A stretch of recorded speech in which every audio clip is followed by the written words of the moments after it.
ఇస్లాం ధర్మశాస్త్రం ప్రపంచానికి ఈరోజు కొత్త దైవం గురించి బోధించటం లేదు ప్రియులారా. ఈరోజు చాలా మంది అనుకుంటారు ఇస్లాం అంటే వాళ్లకు ప్రత్యేకమైనది, వాళ్ళ సృష్టికర్త, వారంతా వారు చేసుకుంటారు.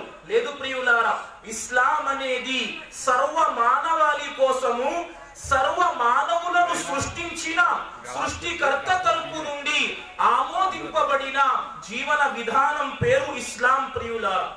ఇస్లాం ధర్మశాస్త్రం ఎన్ని విషయాలపై ఆధారపడి ఉంది నేను ముఖ్తసరిగా మీకు తెలియజేస్తే, ఇస్లాం అనే ధర్మశాస్త్రం ముందుగా సోదరులారా, ప్రపంచంలో అనేక మతాలు ఉన్నాయి.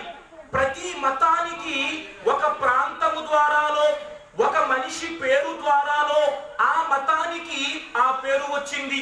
ఉదాహరణకి క్రైస్తవ మతాన్ని తీసుకుందాం. క్రీస్తును అనుసరించే వారిని క్రైస్తవులు అన్నారు సోదరులారా. యూద మతాన్ని తీసుకుందాం.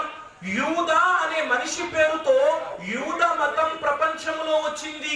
ఉదాహరణకు బౌద్ధ మతాన్ని తీసుకుందాం. బుద్ధుని పేరుతో ప్రపంచములో బౌద్ధ మతం వచ్చింది సోదరులారా. సింధు నది పరివాహక ప్రాంతంలో హిందూ అనే ఈ మతం భారతదేశంలో వచ్చింది సోదరులారా. అంటే ప్రతి మతం పేరు ఒక భౌగోళిక ప్రాంతం ద్వారానో లేదా ఒక మనిషి పేరు ద్వారానో సమాజములోనికి ఉనికిలోకి వచ్చాయి. కానీ ఇస్లాం అనే ఈ ధర్మం ప్రత్యేకమైనది ప్రియులారా. ఇస్లాం అనగా ఒక మనిషి పేరు కాదు, ఇస్లాం అనగా ఒక ప్రాంతం పేరు కాదు, ఇస్లాం అనగా సృష్టికర్త తరపు నుండి ఆమోదింపబడిన జీవన విధానం ప్రియులారా. ఇస్లాం అంటే అర్థం ఏమిటి? ఇస్లాం అంటే అర్థం సోదరులారా శాంతి, సమర్పణ, ఇలాంటి అర్థాలు ఇస్లాం అనే పదానికి వస్తాయి. ధర్మశాస్త్రం ప్రకారం ఇస్లాం అనే పదానికి అర్థం ఏమిటి? ఇస్లాం అంటే ఏ సృష్టికర్త అయితే మానవుడిని సృష్టించాడో ఆ సృష్టికర్తకు శాంతియుతంగా మన జీవితాన్ని సమర్పించుకోవటాన్నే ఇస్లాం అని అంటారు ప్రియులారా.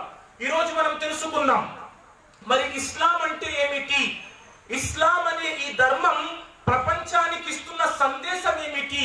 అన్నింటికంటే ముందు ప్రియులారా, ఇస్లాం అనే ఈ ధర్మశాస్త్రం, ఇస్లాం అనే ఈ జీవన విధానం 5 మూల స్తంభాలపై ఆధారపడి ఉంది ప్రియులారా. బునియల్ ఇస్లాము అలా ఖమ్సిన్ షహాదతి అల్లా ఇలాహ ఇల్లల్లాహ్ వ అన్న ముహమ్మదర్ రసూలుల్లాహ్ వ ఇఖామిస్ సలాత్ వ ఈతాఇజ్ జకా వల్ హజ్జి వ సౌమి రమదాన్.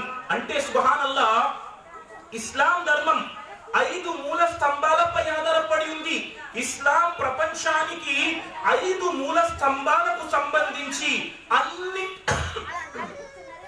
అన్నింటికంటే ముందుగా 5 మూల స్తంభాలకు సంబంధించి ఇస్లాం ప్రపంచానికి సందేశం ఇస్తుంది ప్రియులారా. అన్నింటికంటే మొదటి మాట, ప్రతి ముస్లిం సాక్ష్యం పలకాలి. ఏమని సాక్ష్యం పలకాలి? అష్హదు అల్లా ఇలాహ ఇల్లల్లాహ్ వ అష్హదు అన్న ముహమ్మదన్ అబ్దుహు వ రసూలు. నేను సాక్ష్యం ఇస్తున్నాను అల్లాహ్ తప్ప వేరొక ఆరాధ్య దైవము లేరు, ముహమ్మద్ సల్లల్లాహు అలైహి వసల్లం అల్లాహ్ యొక్క దాసుడు మరియు సందేశహరుడు. ఇది ఇస్లాం ధర్మశాస్త్రములో మొట్టమొదటి మూలమైన మాట ప్రియులారా. ఎప్పుడైతే ఒక మనిషి సాక్ష్యం ఇచ్చాడో రెండవ పని ఏం చేయాలి? అతగాడు రోజుకు 5 పూటల నమాజ్ ఆచరిస్తాడు. మూడవ మాట సోదరులారా, అతగాడు తన వద్ద ఉన్న సంపదలో సంవత్సరానికి ఒకసారి విధిదానం జకాతు చెల్లిస్తాడు. నాలుగవ మాట, స్తోమత ఉంటే మక్కా నగరానికి వెళ్లి హజ్ యాత్ర చేస్తాడు. 5వ మాట, రమజాన్ మాసంలో ఉపవాసాలు ఉంచుతాడు ప్రియులారా, ఉపవాసాలు ఆచరిస్తాడు. ఈ 5 విషయాలు ఇస్లాం యొక్క మూల స్తంభాలు. ఎప్పుడైతే మనిషి ఈ 5 విషయాలపై ఆచరిస్తాడో అతడు రుజు మార్గంపై తన జీవితాన్ని గడుపుతున్నట్లు లెక్క ప్రియులారా. ఈ రోజు మనం ఈ 5 విషయాల గురించి తెలుసుకోము ప్రియులారా.